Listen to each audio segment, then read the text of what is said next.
পতাকাটি স্বাধীন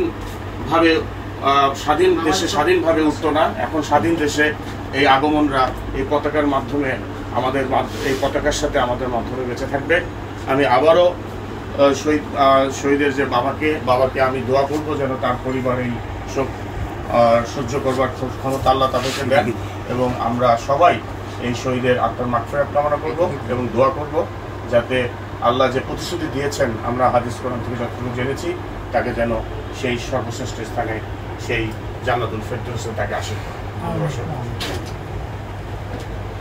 আলহামদুলিল্লাহ। সম্মানিত উপস্থিতি, আমাদের পরামর্শতে ভাইজান বাংলাদেশ সুপ্রিম কোর্টের আইনজীবী জনাব অ্যাডভোকেট তাহসিন আলী ভাইয়ের কাছ থেকে অত্যন্ত গুরুত্বপূর্ণ আমরা আলোচনা শুনেছি। এরপর যে সালাতুল মাগরিবের বিরতি, সালাতুল মাগরিবের পরেই আমাদের চেয়ারম্যান মহোদয় আসার সাথে সাথে আমরা দোয়া এবং মোনাজাত করবো ইনশাআল্লাহ।